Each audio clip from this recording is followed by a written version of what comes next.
Hello, welcome to another weekly update. This one I'm doing as a live stream. It doesn't make much difference to you, I guess, if you get it on the on-demand afterwards. But sometimes I do these weekly updates as live streams, and I like to try and do them as live streams if I can. I haven't done them for a few months as live streams. Just it's kind of a bit more setting up to do, a bit more kind of messing around a little bit. It doesn't really make much difference. Like, I tend to, even the ones that are not live streamed, I just record them all in one go anyway. I don't really edit them. Who's got time to edit videos at the moment anyway? Especially these weekly update ones, I like to try and keep them kind of informal and not sort of too prepared. And just a kind of just a monologue really of kind of what I think's been interesting in the Microsoft Teams developer platform world, the Microsoft Graph world, the Azure Communication Services world, all those things. But yeah, this one's a live stream, so that keeps it kind of interesting, I suppose. That's how hopefully it'll. Sometimes I get some problems with the live streams where it starts fine and then it kind of deteriorates like sort of 30 seconds in and whatever. Hopefully that won't be the case here, but yeah, we'll see. I don't know. Let me just put something on Twitter about it, and then folks can join if they want, and then I'll get into kind of the interesting things that have been happening. I mean, the big news for me this week, I got my hair cut. Look at that. Everything feels so much better. But you know, I don't know. Hopefully, wherever you are, you can get a haircut, and if you can't, then hopefully you'll be able to get one soon. Yeah, I don't know. Yeah, so another week of lockdown in the UK, although it's gradually easing now. This week we've had shops have been open, and what else? Pubs are open. I haven't yet been to a pub, but apparently you can go and sit outside in groups of 6 people and drink real drinks, real beer and other pub drinks, which is exciting. I haven't done that honestly, even though it just kind of might have just sounded like I had been. Yeah, I just haven't had time. It's just been non-stop busy. Yeah. Anyway, right, let's get into it. Let's get into the interesting things that have been happening. First of all, this. Right, okay, so Microsoft have announced. So a few weeks ago, Microsoft announced that they were going to move away from UserVoice for feature requests. Now, they started using UserVoice, I think, around about 2019 maybe, and it quickly became a really popular way of interacting with Microsoft, of telling them about feature requests, things that could be better, and all the rest of it. And it really spun up across the board. Like, there were lots and lots of different UserVoice sites for different areas of the Microsoft ecosystem. A few weeks ago, we kind of found out that Microsoft are planning on moving away from UserVoice, and they're going to do something first party, which is good. No problem with that particularly. And today, well, actually, this got announced a few days ago, and I've only just picked up on it because, like I say, it's busy times. Specifically for Microsoft Graph and Office Platform Developer feature requests. So I'm going to say that again, and then we're going to dig into what it means. But for Microsoft Graph and Office Platform Developer feature requests, there is a replacement to UserVoice, and it lives in Tech Community. And what seems to be happening inside Tech Community is, so currently you have discussions and you have blogs. There is now a new class called Ideas, a new type of space. And that's where you can go and register your ideas. You can comment on them, you can vote for them, and all the rest of it. Let me show you what I mean. Move some things out of the way. And so this is my blog post about it. But let me show you. So here's a screenshot, but let's just go straight to the site and let me show you what I mean. So this is the Microsoft 365 developer platform. And this is the ideas section for the Microsoft 365. Now, this is interesting because if you go to Microsoft 365, you can see discussions and blogs, but you now see ideas. I've not been able to find really any other idea spaces other than if you look in, now I'm not going to be able to find it now. some of these other special topics have, I think Microsoft localization appear to be using it. Looking at the ideas they've got, they appear to be using it for a number of months, which is interesting. And I don't really see any other engagement from any other team using ideas yet. So it looks like there's the possibility for multiple different idea spaces, and this is the Microsoft 365 developer platform one. And as you can see here, currently there's 9 ideas, and you can look at them and you can read about them, vote them up, and they're all in a status of new. I don't know what the other states are. I'm not sure if I can tell. Here we go. Needs more info, working on it, blah, blah, blah, blah. You can see the ideas, right? So this is kind of a UserVoice clone, I guess, but it's a Microsoft first-party one. Yeah. So some thoughts about this. First one is, well, first of all, 9 ideas. Now, what that tells me is that as of right now, it's not been possible to import, or they've chosen not to import the existing UserVoice ideas. And I hope that's a kind of temporary blip, and I hope they will be able to import those ideas. I think it'd be a real shame if they just got deleted and disappeared, because I think there's a lot of useful information in those UserVoice suggestions that I think are worth keeping. So that's the first thing. Yeah, the second thing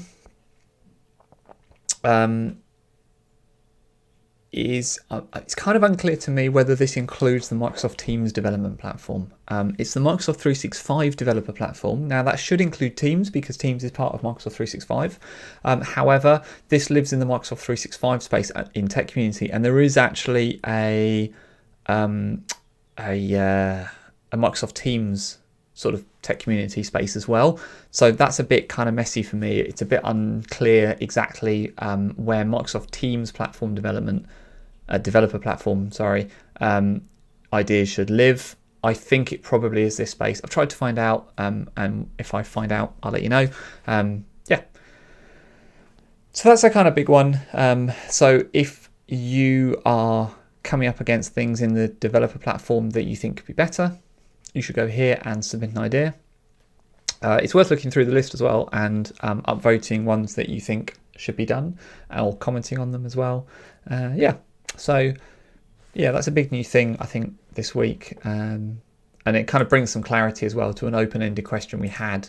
We knew UserVoice was going away, but we didn't know what was going to replace it. So that's good to get that clarity about kind of what's coming. Okay, next thing. I said, so last week I talked about some Ask the Expert sessions, and they've been running kind of iteratively sort of in the last couple of months. And last month there were some other Ask the Expert sessions where I didn't really mention around manageability and security and compliance and stuff. And really what I think is actually a really nice idea. So Stephen Rose from Microsoft has collated a whole collection of some of the questions and answers and put them all in a blog post. So I think that's a really good idea. It will really help people looking for content in the future. It means all that good information is not lost in a void, in a kind of chat history somewhere that gets lost. And so this is a really nice thing to see, and it's interesting as well. It's worth, even if like you don't really care about manageability or security and compliance, it's interesting because these are kind of some interesting questions that people ask. There's some things in here about app usage and teams discovering which apps are being used by a team, which is interesting, and some other kind of questions as well that often get asked, don't often get answered. So this is a good repository of information, and that's why I am highlighting it. All right, next up, a blog post by the Teams, Microsoft Teams developer blog around compliance scenarios. And I'm just going to take a sip of tea. So, compliance. So this is about some new endpoints, some API endpoints that have been in preview for a little while and are now GA. And let me just share my screen so you can see what I'm looking at. Again, this is the blog post, and some of this I wasn't going to talk about because we've already talked about it. We've talked about Delta messages extensively already, and they are now GA, which is good to see. What's more interesting to me is I was not aware of this hosted content stuff, APIs to get hosted content, and I just kind of maybe just missed them or didn't see them, or I'm not sure they went into beta, I don't know. I'd have to check the roadmap, but this allows you to get the contents, the hosted contents in channel messages, in chat messages. So what is that? It's the file. It's basically files that get added to chat. So in like a chat, like a one-to-one chat or even channel chat, you can add files, you can add other content as well. So that's kind of nice. Being able to get that on an API endpoint is really useful. It also includes images and it includes code snippets. Oh, I got this wrong actually. It's not file attachments. So they're stored in SharePoint or OneDrive. So it is literally just the kind of hosted content. So images and code snippets. Oh, okay, that's interesting. So they do not get returned as in the regular API calls to get chat messages. And they don't get stored as files either because they're not files. They're not text, they're not files. They kind of fall in between. And that's what these API endpoints are about. Getting them, listing them, and then getting them. So good for compliance because it's really important to make sure you get all of the information, and that includes some of this stuff, includes these kind of code snippets and things like images. So yeah, this is good to see this kind of completion, if you like, of being able to access all of the information that lives in your team's kind of chat session, not just some of it. So that's important, and will be really important for people building compliance tools as well. Like you don't want grey areas in compliance reporting where, you can get 80% of this stuff, but we don't gather this 20%. Well, like if that information gets out, that's the 20% where all the stuff that people don't want to get stored for compliance is going to happen, right? So, yep, good to see this. Finally, I think on my list of things to talk through is another blog post, also by the Microsoft Teams developer team in the developer blog. And this is another GA announcement for the Microsoft Teams Activity API, which I'm quite excited about. I think this is good. So this is now GA. So you can now send notifications to the Teams activity feed. And some interesting things they call out in this blog post, actually. So if you send to this notification feed, if you're logged into Teams on the mobile device, you're going to receive that as a push notification, which is really interesting. If you're a developer, this is really interesting. If you're an end user, maybe less so. But as a developer, being able to send a push notification kind of easily through your Teams app just by sending a Teams activity notification, that's cool. You can also update a notification once it's been sent. That's quite powerful. So you can use it either for real-time information as information changes, or to update the state. You can target it as well. So you can deep link it basically. So you can have it so when the user clicks on it, they go to a specific tab, a specific message. So you can provide that kind of target deep link. And end users, it's just like a regular notification for end users. So that means they can choose how they receive it. They can choose to receive it as a banner feed, as a banner, as a feed, not at all. They get complete control over how they receive these types of notifications. So there's a link to all the documentation in this blog post, but this is now generally available, so everybody can use it, which is good to see.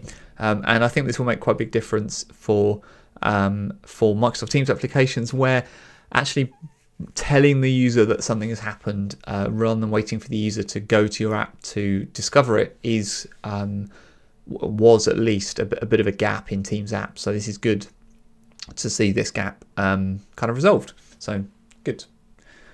All right, I think that's everything from me. Enough waffling. Yeah, I think so. Nothing much else to say. Other than to tell you there's a webinar coming up that I'm doing. It's going to be all about the Power Platform, and I'll put a link in the show notes as well at the bottom. It's going to be about Power Platform and Power Apps, and specifically aimed at organizations who kind of have heard about the Power Platform, not really sure what it is, not really sure why they should care about it.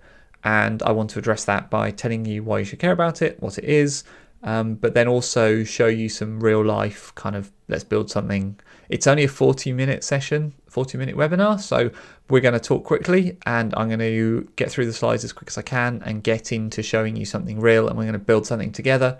I'm going to try and build, during the demo so you can see it and just see how easy it is, because people say a lot of, people's talk is cheap, and people say like the Power Platform, it's no code, you can, citizen developers, you can build stuff, you don't need to be a developer. I kind of want to show you some of that because it sounds not true until you see it. So I want you to kind of see it and see what you think, and yeah, we're going to build something fun. So yeah, it should be good.